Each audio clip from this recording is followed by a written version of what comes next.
Welcome to Slash Forward. In this episode, we're going to stick with Shudder's recent releases and take a quick trip through a supernatural spookfest. In the 2019 release, Z. If you find yourself confused about what's real or imagined, try doing something concrete to anchor you, like subscribing to the channel. Let's get to it. We open on a curious and whimsically imaginative young man named Josh, enjoying another normal morning spent playing with his toys like a soy boy before being called down for breakfast. Here we learn he's part of a loving and supportive family consisting of his mom Beth and his father Kevin. Then it's off to the carpool with his young bro mate Daniel. After leaving, his mom finds herself alone to enjoy her big empty house. At school, we see that Josh finds himself somewhat set apart from his peers, oblivious to the social norms that would allow him to participate in normal kid activities. And the disappointment of his teacher is palpable, as is his schoolmates' hatred of him. At night, his parents hear him actively involved in self-play, in this case, having a very rich and detailed conversation with an imaginary friend. Afterward, it's time for Lights Out, where Josh says his night-nights, listing off all the members of his family and friends circle. And the next morning, they start it all again. On this day, we do find out that Beth actually spends her days caring for her sick mother, who is approaching the final leg of her long journey on this earth. And she has to do it alone as her sister Jenna can't bring herself to be present. We get the sense that there's choppy water ahead as Mom tells Beth about seeing glimpses of the other side, and appears to take no solace in worldly comforts. Back at home while cleaning up, she makes an unfortunate discovery as regards Chewy's biological status, which has been downgraded to plant food. Then at dinner, Josh sets a place for his new friend, who appears to be giving Josh directions as he initially won't share his name. But after some coaxing, he does allow Josh to introduce him to the parents via serial killer style scribbles. Later on, Beth wrangles Josh to bed after he finishes a rousing game of hot lava with Z. Then it's time for the good nights, and Josh chooses to include the ethereal in his acknowledgments, wishing sweet dreams to both Chewy, who's in gerbil heaven, and Z, who doesn't exist. Then he requests a closed door, since Z likes it dark. Downstairs, Beth's first instinct in response to these changes is to try to fix everything. But Kevin isn't bothered by much and likes to keep things cool and casual, and he suggests this is something Josh will just outgrow eventually. The school carpool doesn't show the next morning, requiring Beth to take Josh in herself. Then she goes back home to do some cleaning and finds herself living the first half of some popular TikToks, but without the jump scare at the end. Her chores are interrupted by a call from the school informing her that Josh has been suspended indefinitely. Josh is one of my favorite students.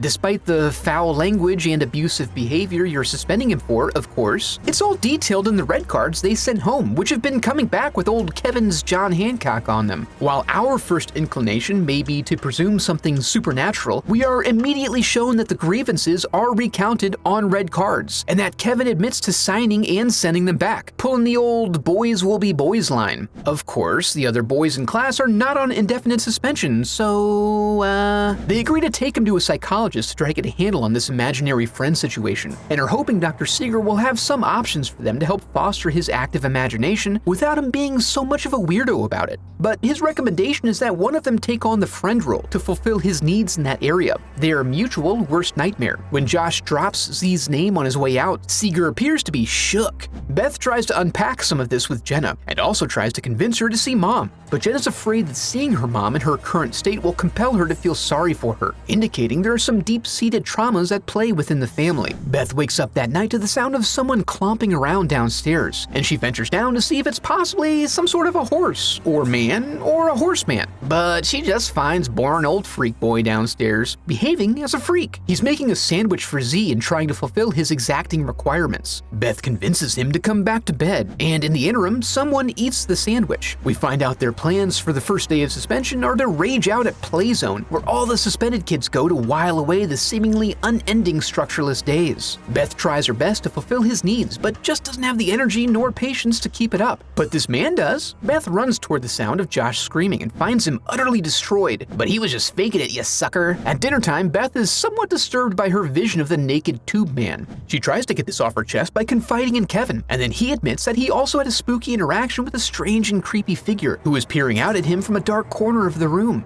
And she's like, for reals?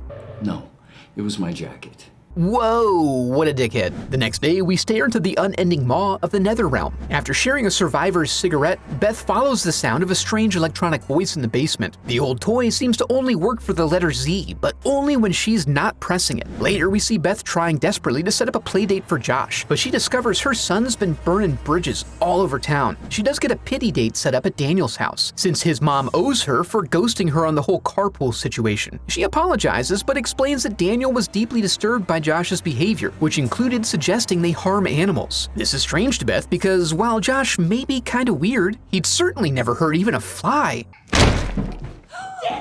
Josh pulls the old whoopsie-daisy while Daniel learns that scorning Josh means taking a one-year sabbatical from playing soccer. They decide to lean fully into this, really going all in on the friend thing, hoping that fulfilling his brains out will at least help him not be violent. And then Beth crushes up some pills which she slips into his milk. When she calls him down for lunch, she finds that Josh has made a charming portrait of Z all over his wall. Cute! At the counter, Z's got his boy's back, telling him not to drink his titty juice. But Beth convinces him of the important role calcium plays in helping a young boy grow up big and strong. The next day, we find Beth and Jenna doing some cleanup at their mom's house. In the basement, they uncover a box of old memories, maybe giving the hope that she cared at least a little bit, and Beth succumbs to the allure of the unlabeled VHS tape. Upstairs, the cartoons are left unwatched, and Beth finds Josh in a bedroom staring at a ceiling fan. At home, she pops the tape into a VCR that she still had laying around, and then watches herself as a young girl playing like a little turd, and she's totally thrown when she hears herself refer to her friend Z. Rather than explore this shocking coincidence further, she goes ahead and burns the tape, as if that's gonna solve anything. That afternoon, she has Kevin paint over the portrait of Z, and then at dinner, Josh is feeling a bit under the weather and starts puking his guts out. Beth is concerned this may be a side effect of the pills, so she calls in for a nurse consultation to see if there are any alternatives. And here we learn that Kevin was not in on the medication decision. Well, now we know what it feels like to keep secrets, Kevin. Later on, she hears the call of the alphabet board, which now tries to speak to her in code. She furiously jots down the sequence of letters which seem to be requesting her to imagine Z. So her next move is to draw a warm candlelit bath, Natch, and she tries to reconnect with her old pal by repeatedly saying his name. There's a disturbance in the water when she's joined for tubby time by an old friend, and Kevin tries to provide some comfort to her despite thinking her an absolute lunatic. At another time, when Beth is sorting through some more old stuff, she hears a noise upstairs. She finds Jenna crying in a bedroom, now sad that she didn't see her mommy before she died. This shot establishes that Jenna may have developed some sort of a drinking problem, and then also reveals more physical evidence of Beth's past with Z, as though she's not already fully on board after the tub incident. At home, we find out that Turd Boy is jealous that Mommy's been playing with his best friend, so she calls Dr. Seeger very late to schedule an appointment for herself, as things are getting awfully heavy. He goes through his records and shares them with her, revealing she went through a similar cycle to Josh. But since she grew out of it, that must speak well for Josh, right? No. Sadly not. In a taped session, Child Beth confirms that Z told her he intended to find her later in life, and the doctor suspects that Z is using Josh to connect with her. So really, she needs to be working on her friendship with Z, not Josh. At home, Kevin goes to check on a noise upstairs, missing Beth's call of warning, because she's scared now for some reason. Kevin is also confronted by the noisy alphabet board, and then finds a fresh portrait on the wall. And then all the toys turn on, creating an eerie presentation before Kevin gets a physical manifestation. When Beth arrives, that shit's on fire, y'all! Kevin is all messed up on the floor and Z decides to play rough with Josh. In a desperate attempt to save her son, Beth offers herself to Z in friendship in exchange for Josh. An unknown amount of time later, we head down to the tracks where Beth and Josh are visiting Jenna. Beth is looking for some childcare assistance while she sorts things out, and here's where we're led to believe that Jenna's barely hanging on to the threads of her own life, but reluctantly agrees to do what's necessary. Beth hopes a little money and the responsibility of a child hanging over her neck will help clean her up. She then returns to her childhood home, heading in and trying to will an apparition. This seems to work because when night falls, we see her playing hide and seek. This is part of the nightly routine and must be adhered to before bedtime. The next day, she goes through the standard steps of caring for an imaginary pal, which requires her to mostly behave like a child. But then Dr. Seeger arrives and ruins it. He had a conversation with Jenna and is concerned for her well-being. He offers his condolences for Kevin and works to gain her trust. But then Z makes an appearance, so she quickly ushers him out for his own safety. On his way out, he tries to instill in her the idea that this this is all in her head. As a result, she tries to convince herself that this is not real, but Z begs to differ. Then she finds some sweet repurposed wood laying around and decides to do some home upgrades. At night, she gets sentimental over some old pictures of her family, but has to tuck it away quickly when Z comes to join her. Naturally, the next morning she finds her phone crushed.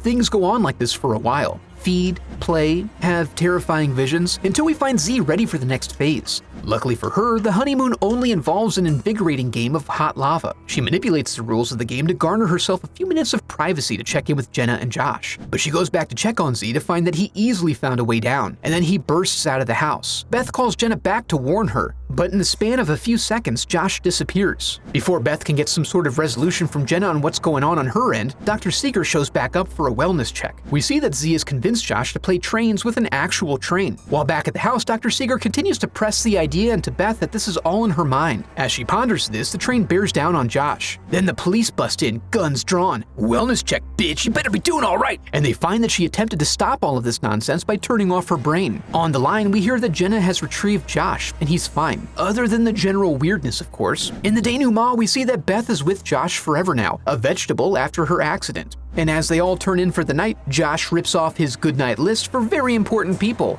Good night, G. Aw, man. I have a website set up where you can support the channel through donations or merch. I'd like to take a moment to give a huge thanks to my donors memorialized in the Hall of Headshots.